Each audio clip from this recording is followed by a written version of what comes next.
அன்னம் சைடுல அடுத்து என்ன நடக்கலாம் அப்படின்னா, நம்ப சரவணனும், அவங்க அம்மாவும் எப்படியாவது அன்னத்த இந்த வீட்ல நிம்மதியா இருக்கவே விடக்கூடாது. சந்தோஷமா இருக்க விடக்கூடாது. ஏன் வாழவே விடக்கூடாது. அவ என்ன பெரிய ஆளா? அவ இந்த வீட்ல வந்து வாழ்றதுக்கு. எனக்கு தெரிஞ்ச வரைக்கும் அவ இந்த வீட்ல இருக்கக்கூடாதும்மா. அதனால அவள என்ன பண்ணும்மா? அவள ஏதாவது பண்ணி இந்த வீட்ட விட்டு தொரத்தணுமா? அப்பா சரவணா, நான் உன்ன வீட்டுக்கு கொண்டு வந்ததே அதுக்கு தான்டா. அவ இந்த வீட்ல இருந்துட்டு என்னென்ன ஆட்டம் போட்டா தெரியுமாப்பா? நீ சொல்றல்ல, ஏம்மா என்ன மட்டும் தனியா பிரிச்சுட்டு கஷ்டப்பட வைக்கிறியாம்மான்னு. அட போ சரவணா! இந்த வீட்ல இருக்கும்போது அவளும், உங்க அப்பன்காரன் இருக்கானே, "மோவ்! அந்த ஆள என்ன அப்பன்னு சொல்லாத." சரி விடுப்பா. அந்த ஆளு, இவ, ஆரம்பத்துல கூட உன் தம்பி கார்த்தி அவள்ட்ட சரியா பேச மாட்டான்ப்பா. ஆனா இப்போ என்னமோ இந்த வீட்ல அவளுக்கு ஒண்ணுனா, நான் தான் தட்டி கேட்பேன். நான் தான் எல்லாம் பண்ணுவேன்னு சொல்லிட்டு வாய்க்கிலேயே பேசுறான்ப்பா அவன். அவன் இந்த 3 பேர் சேர்ந்துகிட்டு அடிச்ச லூட்டி இருக்கு பாரு சரவணா! என்னால பார்த்துட்டு சகிக்க முடியலப்பா. உன்னை எப்படியாவது இந்த வீட்ல கொண்டு வந்துரணும். நீ வந்தா தான் இந்த பிரச்சனைக்கெல்லாம் ஒரு முடிவு கட்ட முடியும்னு அம்மா ரொம்ப கஷ்டப்பட்டப்பா சரவணா. நல்ல வேளை நான் பட்ட கஷ்டத்துக்கெல்லாம் பலன் கிடைச்சிருச்சு. அந்த ஆண்டவனா பார்த்து இப்போ உன்னையும் இங்க அனுப்பி வச்சுட்டான்ப்பா. எனக்கு அதுவே போதும்ப்பா சரவணா. இதுக்கப்புறம் நீ தான் பார்த்துக்கணும். இந்த விநாயகர் சதுர்த்தியில ஆரம்பிச்சு அவளுடைய வாழ்க்கையே மாறப்போகுதுன்னு பேசிட்டு இருந்தாப்பா. நான் காதுல வாங்கினேன். இந்த விநாயகர் சதுர்த்தி அவ வாழ்க்கை மாறப்போற தருணம் இல்லப்பா. இந்த விநாயகர் சதுர்த்தியோட அவருக்கு எல்லாமே முடிவுக்கு வந்துடணும். இன்னைக்கு நாம குடுக்குற பிரச்சனையில, இதோட அவ கிளம்பி அவ வீட்டுக்கு ஓடி நிப்பா சரவணா. அதுக்கப்புறம் அவ வீட்ல இருக்கவே கூடாது. இந்த விநாயகர் சதுர்த்திய நம்ம அன்னத்துக்கு பெரிய வினையா மாத்துறதுக்கு சரவணனும், அவங்க அம்மாவும் திட்டம் போடுறாங்க. ஆனா, கடவுள பொறுத்தவரைக்கும் கெட்டவங்களுடைய சதி திட்டத்த கொஞ்சம் விளையாட விட்டு வேடிக்கை பார்ப்பாரு. கடைசியில விளையாண்டது போதும், போங்கடா மூடிக்கிட்டு அப்படின்னு தூக்கி அடிச்சுருவாரு. அதே மாரி தாங்க, அதுவும் பொறுத்தவரைக்கும் சொல்லவா வேணும்? அவருடைய திருவிழாக்கள் நடத்தி முடிச்சு கடைசி கட்டத்துல அண்ணன் ஆசைப்பட்ட மாரி இந்த ஃபங்ஷன அண்ணும் ரொம்ப சிறப்பா கொண்டாடுறாங்க. அதுவும் அவங்க கையாலேயே வந்தவனுக்கெல்லாம் பிரசாதம் குடுத்து எல்லாரும் பார்க்கறதுக்கு மகாலட்சுமி மாரி இருக்கம்மா. இந்த வீட்ல இதுவரைக்கும் நாங்க இப்படி ஒரு விஷயத்த பண்ணி பார்த்ததே இல்ல. சண்முகம், உண்மைய சொல்றேன் சண்முகம். உனக்கு கிடைச்ச மருமக மாரி இந்த ஊர்ல, தெருவுல யாருக்கும் கிடைக்கலப்பா. என் வீட்லயே தான் இருக்காளுங்க என் மருமக. போய் பாரு. எல்லாம் சமைச்சு வச்சதுக்கப்புறம் சாப்பிட்டுக்கிட்டு படுத்துட்டாளுங்க. ஆனா உன் மருமக வீடு நல்லா இருக்கணும், எல்லாரும் நிம்மதியா சந்தோஷமா இருக்கணும்னு சொல்லிட்டு, இப்படி ஒரு ஃபங்ஷன ரெடி பண்ணியிருக்கா. சாமி ஃபங்ஷன எல்லாரையும் கூப்பிட்டு வச்சு கொண்டாடுறது பெரிய புண்ணியம்ப்பா சண்முகம். அது மட்டும் இல்ல, 4 பேர கூப்பிட்டு வச்சு அவங்களுக்கு சாப்பாடு போடணும்னு நினைக்கிற பார்த்தியா? அந்த மனசு இருக்கே, அந்த மனசு யாருக்கும் வராதுப்பா. உண்மையிலேயே உனக்கு கிடைச்சிருக்க மருமக மிகப்பெரிய அதிர்ஷ்டசாலி. அதனால தான் உன் வீட்டுக்கு மருமகளா வந்திருக்கா. உன் குடும்பத்த தூக்கி நிப்பாட்ட போறா. அப்படிங்கிற மாரிலாம் புகழ்ந்து பேசுறாங்க. அத கேட்க கேட்க நம்ம சரவணனுக்கும், அவங்க அம்மாவுக்கும் அப்படியே செங்கல் எடுத்து வச்சு மேல தேய்ச்சா எந்த அளவுக்கு எரிச்சலா இருக்குமோ, அந்த அளவுக்கு எரிச்சலா இருக்கு. "டேய் சரவணா, கொஞ்சம் அமைதியா இரும்மா. இந்த ஃபங்ஷன கெடுக்கிறதுக்கு நானும் என்னமோ பண்ணி பார்த்தேன். கடைசில எல்லாம் தோத்து போச்சு. இன்னைக்கு அவ இந்த ஃபங்ஷன் நடத்திட்டா. அவ நெனச்ச மாரி எல்லாம் பண்ணிட்டா. அதுக்காக கடவுள் அப்படியே இறங்கி வந்து அவளுக்கு வரம் குடுத்துருவாங்க. இனிமே இந்த வீட்டுக்கு அவ தான் எல்லாமே. அவள யாராலும் இந்த வீட்ட விட்டு அசைக்க முடியாது." அப்படிலாம் நீ தப்பு கணக்கு போடாதம்மா. சரவணா நான் இருக்கேன்ல.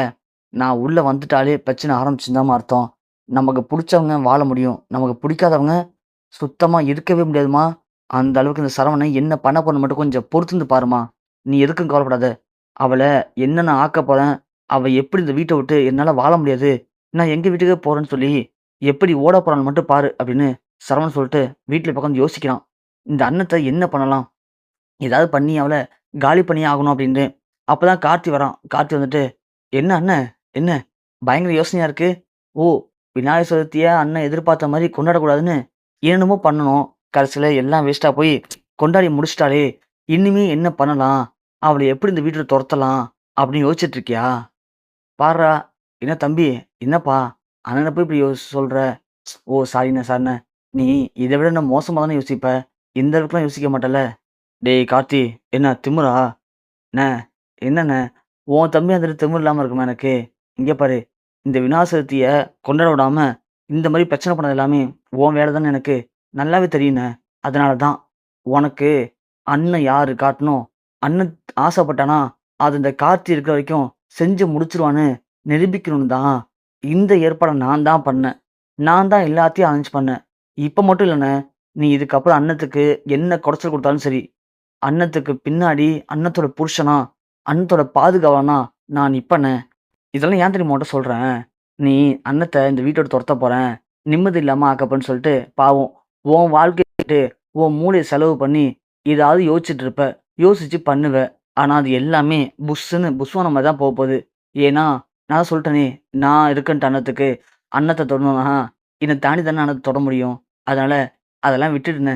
விட்டுட்டு வேற ஏதாவது வேல வெட்டி இருந்தா போய் பாரு போ. ஏன்னா, இதுல போய் டைம் வேஸ்ட் பண்ணிட்டு இருக்காத. புரியுதா? அப்படின்னு சொல்லி கார்த்தி சொல்லவும், உடனே சரவணன் கோவப்பட்டு, "டேய் கார்த்தி என்ன திமிரா? இங்க பாரு, உங்க அண்ணன பத்தி உனக்கு இன்னும் சரியா தெரியலடா. நீ படிச்ச பையன். அதனால புத்திசாலித்தனமா செயல்பட்டுட்டு இருக்க. ஆனா உங்க அண்ணன் மோசமானவன். நீ சொல்றல்ல, அண்ணத்துக்கு முன்னாடி நிக்கிறியா? இல்ல அண்ணத்துக்கு பின்னாடி நிக்கிறியான்னு எனக்கு தேவையில்ல. என்னுடைய டார்கெட் அண்ணன் மட்டும் தான். கழுகு உன்ன குறி வச்சதுன்னா, கரெக்ட்டா போயி, அத மட்டும் தூக்கிட்டு போயிட்டே இருக்கும். அது மாரி தான்டா நானும். நான் குறி வச்சிருக்கிறது அந்த புடவ வியாபாரிய. அவள இப்பயும் சொல்றேன். இந்த வீட்ல நிம்மதியா, சந்தோஷமா வாழ விட மாட்டேன். அவள எப்படி இந்த வீட்ட விட்டு என்னால வாழ முடியாது. நான் போறேன்னு சொல்லி அவ வாயாலயே சொல்லிட்டு, இந்த வீட்ட விட்டு தல தெறிச்சு ஓட தான் போறா. அது நடக்க தான் போது. அத நடத்தி காட்ட தான் போறேன். அத நீ பார்க்க தான் போற. அப்ப புரியும்டா. நான் உனக்கு முன்னாடி பொறந்து, உனக்கு முன்னாடியே இந்த உலகத்த பார்த்தவன். அதனால உன்ன விட புத்திசாலி நான் தான் அப்படிங்கிறத நீயே புரிஞ்சுப்ப. புரியுதா? அப்படின்னு சொல்லிட்டு சரவணன் போயிடுறான். கார்த்தி யோசிக்கிறாரு. நம்ம வாழ்க்கையில மட்டும் ஏன் இப்படி திரும்ப பிரச்சனைகள் வந்துகிட்டே இருக்கு?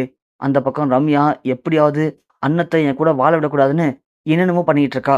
இந்த பக்கம் அண்ணன் எதுக்காக அண்ணத்த என் கூட வாழ விடக்கூடாதுன்னு இவ்ளோ கோவமா, இவ்ளோ தூரம் சதி பண்றாருன்னு ஒண்ணுமே புரியலையே!